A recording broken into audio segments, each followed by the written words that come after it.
दोस्तों, क्या आपको पता है कि the statue of unity America की स्टैचू ऑफ लिबर्टी से लगभग 2 गुना ज्यादा बड़ी है, जिसकी हाइट 182 मीटर है। ये स्टैचू इतना बड़ा है कि इस स्टैचू को 7 किलोमीटर की दूरी से भी देखा जा सकता है और ये स्टैचू 61 मंजिला बिल्डिंग के बराबर है। क्या आपको पता है कि इस स्टैचू के निचले भाग के आगे एक बिल्डिंग बनी है जिसमें म्यूजियम और एलिवेटर्स बने हुए हैं। इस स्टैचू में 135 मीटर की ऊंचाई पर एक गैलरी बनाई गई है जहाँ से सरदार सरोवर डैम और आसपास की पहाड़ियों का बेहतरीन नजारा देखा जा सकता है। दोस्तों, ये बात शायद आपको ना पता हो कि यह स्टैचू साइस्मिक जोन 3 में बनाया गया है, मतलब कि यहाँ पर अर्थक्वेक्स वगैरह तो आते ही रहते हैं और इसीलिए इसमें ड्यून्ड मास डैम्पर्स नाम का एक इंस्ट्रूमेंट फिट किया गया है जो कि आंधी और भूकंप से होने वाली मूवमेंट को 50% तक कम कर देता है। क्या आपको पता है कि इस स्टैचू के बाहरी हिस्से को 6659 अलग अलग हिस्सों से जोड़ा गया था,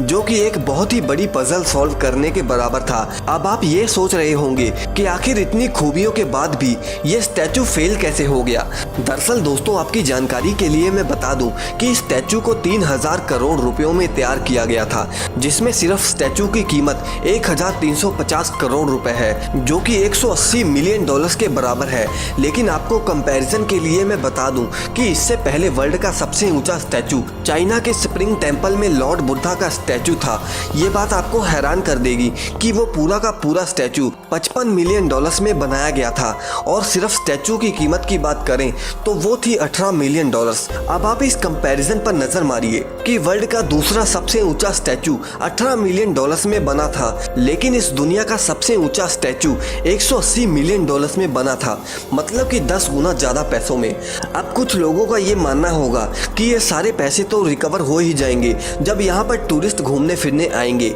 लेकिन official press release statue of unity की तरफ से 1 साल का जब डाटा दिया गया तब उसमें पता चला कि स्टैचू ऑफ यूनिटी को देखने के लिए 1 साल में 27 लाख लोग आए और उससे 1 साल में 80 करोड़ रुपए कमाए गए। लेकिन आपको मैं बता दूं कि अगर आप 3000 करोड़ रुपयों को सिर्फ बैंक में ही सेविंग अकाउंट में जमा कर देते हैं तो वो रकम भी इससे कई गुना ज्यादा पैसों का मुनाफा देती। यानी कि अगर सिंपल लैंग्वेज में कहा जाए तो जो 3000 करोड़ रुपए इस स्टैचू पर लगाए गए हैं ये फ्यूचर में कभी भी पूरे नहीं होंगे, जबकि सरकार का ये मानना था कि ये स्टैचू हर साल 1 लाख करोड़ रुपए जनरेट करेगी। और साथ ही में मैं आपको बता दूं कि इतना सारा पैसा लगने के बाद भी जब स्टैचू ऑफ यूनिटी के आसपास बारिश हुई तब इसमें पानी भी भर गया था। इसके अलावा इस स्टैचू के पास में 2 करोड़ रुपयों का एक डायनासोर का 30 फीट का स्टैचू भी बनाया गया, लेकिन वो स्टैचू भी सिर्फ 1 हफ्ते में ही गिर गया। कुल मिलाकर बात की जाए तो यहाँ सिर्फ और सिर्फ पैसों की बर्बादी यानी कि हमारे दिए गए टैक्स की बर्बादी हो रही है,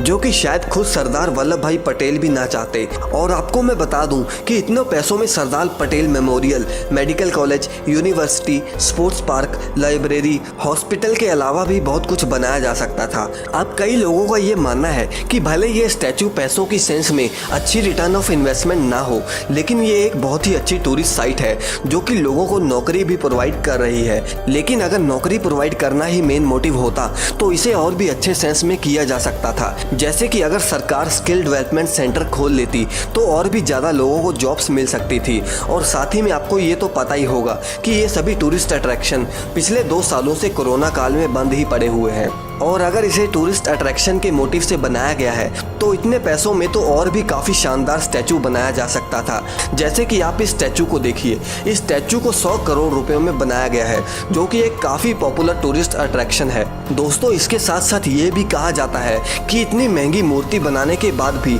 इस मूर्ति में दरारें पड़नी शुरू हो गई। वैसे दोस्तों, आप इस स्टैचू को एक फेलियर स्ट्रक्चर मानते हैं या फिर नहीं, हमें कमेंट सेक्शन में जरूर बताएं। और अगर आप इस वीडियो को 10,000 लाइक्स तक पहुंचा देते हैं तो हम इस वीडियो का सेकंड पार्ट भी जरूर लेकर आएंगे। और अगर आपने हमारे चैनल को सब्सक्राइब नहीं किया तो इस चैनल को सब्सक्राइब जरूर कर लें।